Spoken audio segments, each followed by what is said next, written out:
Welcome to Critter Crusades, the show about ordinary people on extraordinary missions to help animals. I'm Missy Woodward. Today's guest is Debbie Knaan. She sits on the board of the LA Animal Services Board of Commissioners. Welcome, Debbie. Thank you for having me. Sure. Now tell me a little bit more about what the Animal Services Commission is. I know there's a little bit longer name. I think it's the Department of Animal Services Board of Commissioners. Exactly. The commission, every department in Los Angeles City has a, for the most part, 5-person civilian commission that oversees whatever department they're appointed for. And the commission spots are mayoral appointments. We're appointed by the mayor. I was appointed by Mayor Hahn. And our Board of Commissioners is actually a managing commission. Not all of the commissions are managing commissions. And what our commission does is we oversee the Department of Animal Services, and the Animal Services Department runs the 6 city animal shelters. And our commission oversees the department. We set policies for the department. We make sure the policies are being implemented. We direct the city attorney and the department sometimes to draft ordinances, which, if they're approved by the commission, then go to city council and hopefully are approved by them and ultimately become local laws. We also hear appeals. A lot of times in LA City there are barking dog problems and somebody complains about those, or vicious animals, which people also complain about if somebody's been bitten. And if the general manager decides to revoke somebody's animal license, dog license, they have a right to appeal that decision to the commission. And we have a choice of either upholding the general manager's decision to revoke the license, or we can overturn that decision. Sometimes we can just modify terms and conditions also. So this sounds like a full-time job. It very easily could be. So this is not a full-time job? This is not a full-time job. This is a voluntary position. So position. What do you do? I am a deputy district attorney by day, and a lot of times by night too. I bring work home a lot, but the commission spots are, again, they're volunteer spots. So how much time do you spend every week doing this? Well, we have our meetings every other week at City Hall. There are meetings that are open to the public and be great. A lot of public members do attend. Those are on Mondays, and those can last anywhere from 2 hours up till they've lasted 7 or 8. And aside from that, you know, we attend events. We go into the shelters to make sure that everything's fine there. We answer emails, telephone calls from the public. I would say that I easily spend at least 2 hours a day on commission-related work. So the people that belong to this commission, they either have a job or not employed in a situation where they have to worry about that. They have to really spend this much time and be this involved to be a commissioner. You don't have to. In all honesty, you can be a commissioner and just show up at commission meetings and really not think about it between meetings. So why do you do all the extra hours? Well, I wanted to be on this commission and this commission only because I am deeply committed to animal issues and animals. I care very much about our department. I care very much about the unwanted homeless animals in our city. And so because of the fact that I do care so much, I don't want to say it's a joy to spend that much time, because in all honesty, you know, it can be really frustrating. A lot of times it's upsetting, but I don't begrudge 1 second that I devote to this. I do it because I want to. So when did your passion for animals begin? Not long ago. I just turned 44, and I never had an animal in my life until 6.5 years ago. And I just kind of fell into getting a dog. Actually, my husband, we saw somebody who had a Jack Russell Terrier, and he really liked the dog, and he wanted to get a Jack Russell Terrier. And I didn't really care one way or the other. Before we got the dog, I didn't dislike animals by any means. I didn't notice. A herd of 60 dogs could have been trouncing on the street right in front of me, and I wouldn't have even seen them. So once we got this dog, which I would say I'm ashamed to say that we got from a backyard breeder, but in all honesty, I didn't know that shelters existed. I didn't know that rescues existed. I didn't know anything at all about pet overpopulation. But we did get this dog from what we call a backyard breeder. And after we got that one dog, of course, we had to get a friend for it. So 3 months later, we got another one, and I compounded my sin going back to the same backyard breeder, because I still didn't know anything about rescues then. got the second one. But from the minute, honestly, Missy, that we got the first one, I don't know what it is. I'm lacking a maternal instinct, but I had an animal instinct. From the second I got it, I feel like I'm going to cry, but honestly, I remember just holding him and, you know, just standing on a balcony when he was crying just to show him things so that he would be calm. And we put him in the bed with us from the second that we got him. And I don't know, there was something, it opened up a whole new world getting that one. And from that, it was a slippery, ugly slope because, you want me to go on? Or, yeah, okay. Go ahead. So we got the second one, and then after that, probably about a year and a half later, they were both puppies, I started really learning about the shelters. And how did you learn about them? You know, I don't even know. I think I started talking to other dog owners. They said they were the shelters here, and then I started learning about problems in the department and problems in the city with too many dogs and cats and all other dogs. And then I decided that I was going to start doing private rescue. And what I did is I started going into the animal shelters in LA City and taking one out at a time. And the only criteria that I had were they had to be pretty much next to last day, if not on their last day.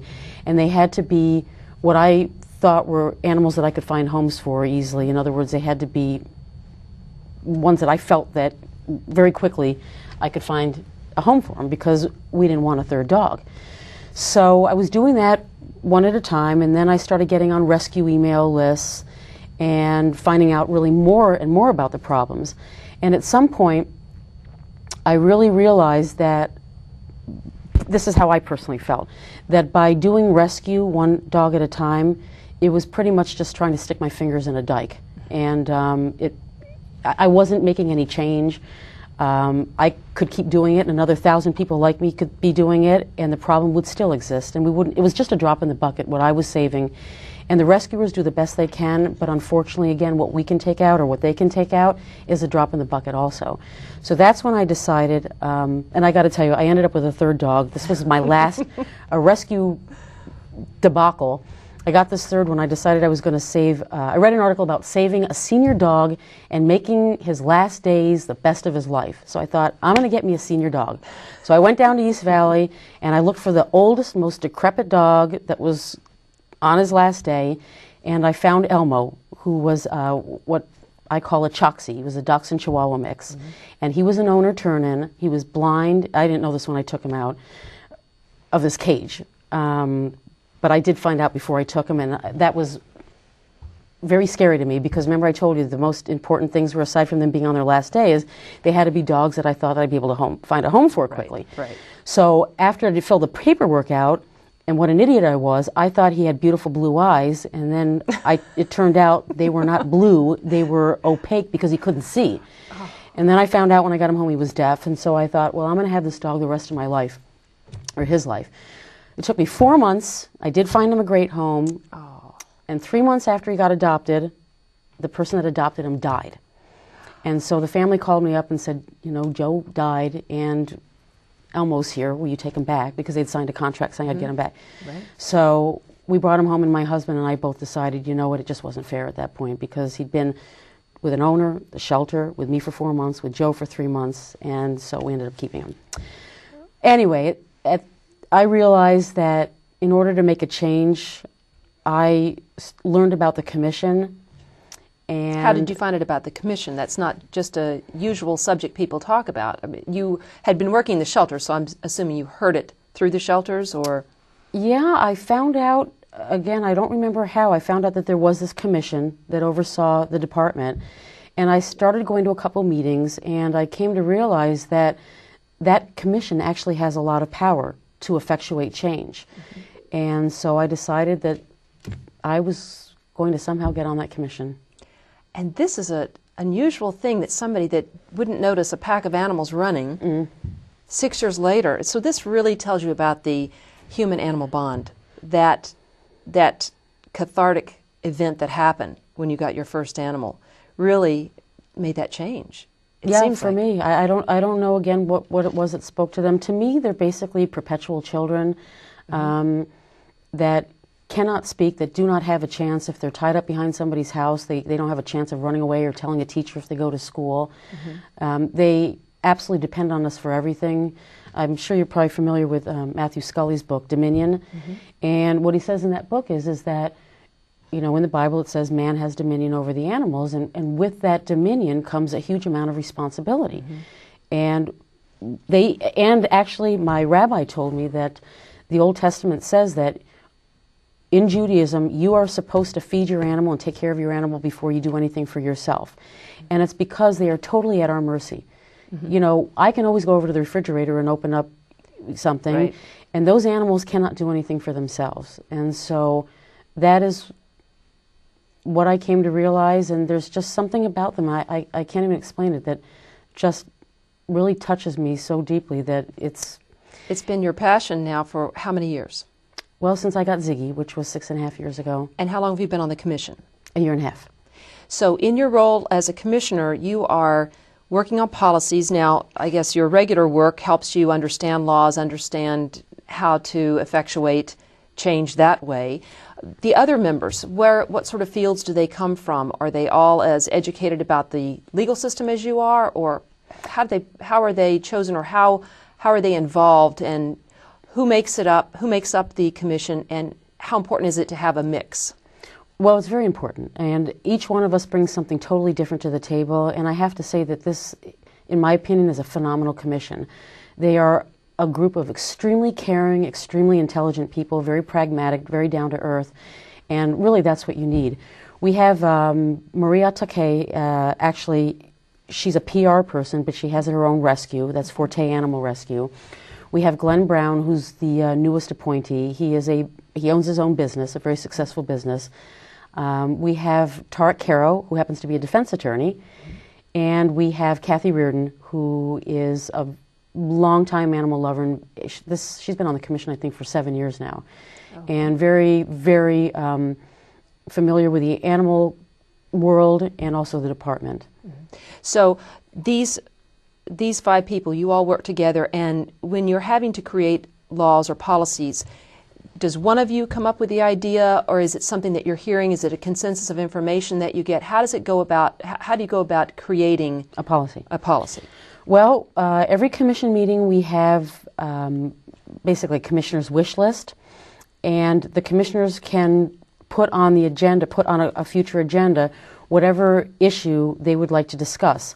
And it can be either something that we're just going to discuss and make a policy within the department, or it's an idea for a new law. And we would then direct the city attorney that we have working with us, who serves as general counsel to the commission. We can direct the assistant city attorney, Dove Lascelle, to draft an ordinance and bring it back to us, and we vote on it, and you know, it becomes a city law. So what's an example of something maybe you have spearheaded? Well, one of the things that I spearheaded was an extension of the shelter hours, which was extremely important to me, knowing that people cannot get to the shelter by 5 o'clock a lot of times. And, you know, weekends, the problem with the weekend is if a dog is impounded on a Monday, for example, your viewers might not know this, but there is a legal hold period. There is only a finite period of time by which legally the department has to hold animals before they're killed. And for an owner turn-in, legally we only have to hold them for 48 hours, not including the day that the dog is impounded, or the cat. And for a stray that's picked up, it's 4 days, not including the day that it's impounded. And so if an animal is impounded, for example, on a Monday, and it's a stray, they only have Tuesday, Wednesday, Thursday, Friday to live, legally. We hold them longer if we have room. And the problem with that is that if somebody wants to come in to adopt an animal, then if they can't make it in by 5 o'clock, the dog or cat that's impounded on a Monday doesn't have a chance, really, of being seen by a member of the public that can't come in before 5 o'clock, and they can, in theory, be killed before a lot of people see them. And so it was important to me to extend those hours. I'd like to extend them even more. It's a matter of staffing, but I do believe they're going to be extended more than just now. On Tuesdays and Thursdays, they're open until 7 p.m. So it's a start. And I know that one of the other important things are the mobile pet adoptions, different things to get people aware of the shelters. As you said, you weren't even aware of them. If you're out in the public, people getting to see what's going on, then they can know that they can go in, get one there. They can go on a Tuesday and get a dog. They can go whenever, right. Dog, cat, rabbit, whatever the animal is. Now, I know there's going to be some new changes with more shelters being created and also other programs. Was the Commission involved in helping create these programs, or did you simply approve what the programs were and give your final stamp of approval? Well, it's a mixed bag. The staff brings us programs for approval, and a lot of times, sometimes we don't always approve them. There's one that clearly stands out in my mind that we did not approve. But if it comes to us, then what we can do also is tweak them. Say that, we do like this, we don't like that. That could be a problem. And sometimes the Commission does come up with programs also. So, and members of the public can come at public comment time, and they give us some great ideas, which a lot of times either is the genesis for a new policy or for a new program. So the main thing they're talking about now is no-kill. The focus is to become a no-kill system. Is the Commission involved in that? Are they saying yes, go for it? Or do they say we want it to be done by so-and-so date? How involved is the Commission with the no-kill policies that are being implemented or hopefully being implemented in the shelter systems? Well, we work hand in hand with the department, even though we do oversee it. Every single commissioner wants no-kill. We would like it done today, and we're very involved. All of our policies and all of the ordinances that we are writing, the only way really to achieve no-kill is spay and neuter. I always tell people it is not a sexy subject, it's not a glamorous subject, but that's just the bottom line. And so all of the policies that we are setting, a lot of them are to improve the way that the department is run.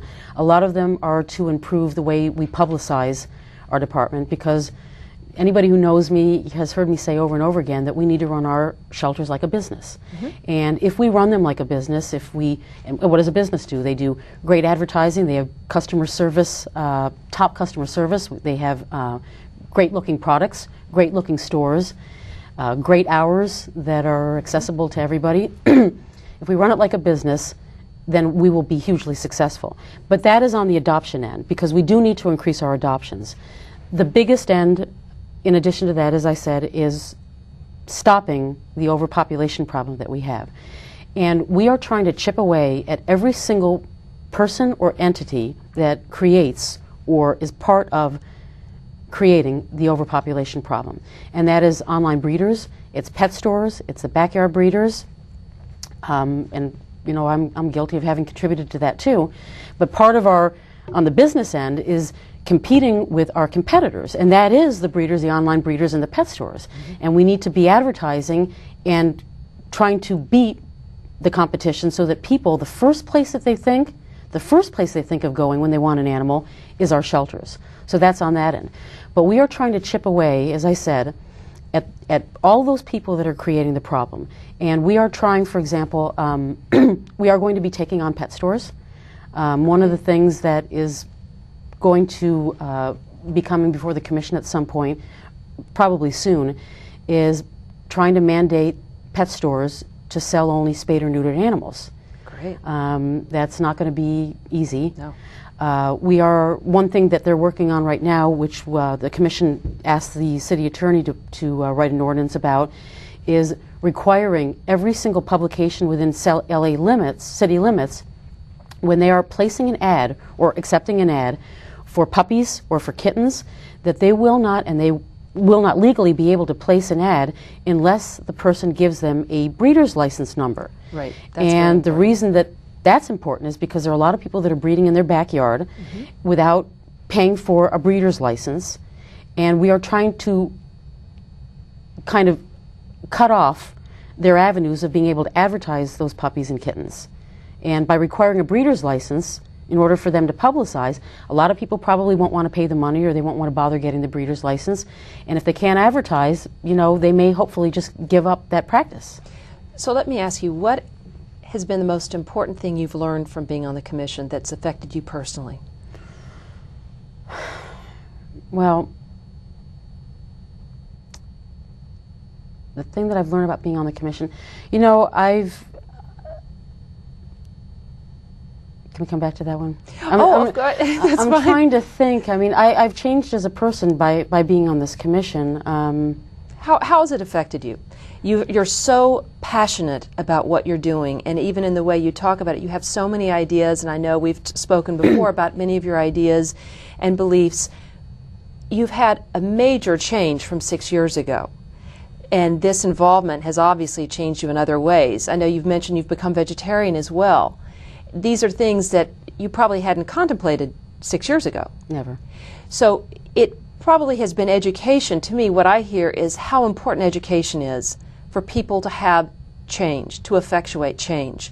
I also believe it's very important for the education of children. I understand the shelters are going to have more and more visits from schools, different things like that, to bring the kids in, have them understand, no matter what ethnic group, it's good to spay and neuter. Even if your parents tell you it's not natural, it's not normal, it's good to have your animals behind a fence where they're protected. It's good to keep them in when the weather's bad or whatever, and to teach them responsibility. But I know as adults, when we become affected by something like this, it has a very emotional change because we're able to internalize it more. I was just curious because you deal with so many different types of people. How has it affected you personally, what you've seen, what you've heard? Well, you know, I'd like to say that the change was a good one, but it's not. I would like to see change happen more quickly, but, you know, I work in government during my personal job, but that moves very, very quickly because we're dealing with a criminal justice system where we have to move quickly. People have rights, and we bring people to trial very fast. I would like to, it's been frustrating to see really that we can't have things happen that day as we'd like to see it. It's been frustrating to see that changing the mentality of people takes so long, and that includes employees. You know, there are some very deep-seated beliefs or habits of employees or a culture within the department that has been around for a very long time, and we haven't really been able to change that as quickly as we'd like to. And, you know, it's the more I learn about, I've learned about all different animals by being on this commission. With every animal that I learn about bad things happening to them, that just is one more thing to be upset about, in all honesty. You know, I didn't know anything about rabbits, for example, and we have a lot of very knowledgeable, passionate people that come to educate the commission about the plight of the rabbit. So now that's one more animal to worry about and get upset about. I didn't know anything about elephants before I was on this commission, and we've had very passionate people come and tell us about what happens to elephants that are locked up. But so what keeps you going? This. I mean, you know, you have to, when you get upset or angry about these things, really the only two choices that you have are to curl up in a corner and cover your ears, or allow that to fuel you and to continue on. And a lot of times, you know, I really almost wish I'd never gotten a dog, because with all the love that I now have for animals, people know that with love, whether you're loving humans or whether you're loving animals, comes a lot of pain. And I cannot allow myself to think about, on an emotional level, what's happening in the shelters or what's happening, for example, in the zoos. I have to really keep it on an intellectual level. But not totally shut out the emotional, because otherwise I would not be a great commissioner. Right. But you can't allow yourself really to think about it, because it's very, very painful. Well, we're so grateful that people like yourself take the time, decide, I'm going to make a change. I'm going to stand up, I'm going to speak for those that can't speak for themselves, and I'm going to think like a business person, I think your analogy is wonderful. It is a business that you have to think about improving constantly, and that's what your role has been. In these last few minutes that we have, just quickly summarize, what are the important things that people in the public need to know about making a difference to help stop the pet overpopulation and to improve the shelter system and hopefully make a quick change to let people know more? We just have a minute or so just to talk about that. What would be the few things that you see all the time that should be automatically told to everyone that they should know? Well, the first thing obviously is to spay and neuter your pet, and tell everybody that you know to spay and neuter their pet. Aside from stopping the pet overpopulation, health-wise, it really, really helps your animal. And the other thing is, look first to a shelter or a rescue. If it's too painful to go into a shelter, a lot of people don't want to go into shelters, turn first to a rescue. If you want a purebred, the shelters have them. If you want a purebred, the rescues have them. Go there first. There's a misconception that shelter animals are somehow defective, and they're not. They end up there through no fault of their own. People are moving, people let them loose in the street. They are truly wonderful animals, and even if only you, and I'm talking now to your viewers, if only you as an individual spay and neuter your pet, you have done a huge amount to solve the pet overpopulation problem. And if only you adopt from a shelter or tell your friends if it's too late for you, you've done a huge amount to save a shelter animal. That's great. Thank you so much. I know one thing, people should look online as well. If they don't feel, like you said, to be able to go into a shelter, they should just go online. They can look at the animals, then they can go to the shelter. Sometimes it's overwhelming looking at cage to cage to cage, and I know they have a new program now being sort of a matchmaker program to help them. So thank you so much, Debbie, for all that you do. It's amazing to meet someone like yourself that devotes all of your time and your effort, and we wish you the best at the rest of the time in the Commission, and I'm sure we'll see you at other events. Thank you so much. Thank you for having me. Thank you all very much for joining us here on Critter Crusades, the show about ordinary people on extraordinary missions to help animals. We've had another wonderful guest doing this. Please go out and make a difference. Spay and neuter your animals. Look to events that can help promote rescuing animals anywhere you can. Thank you so much.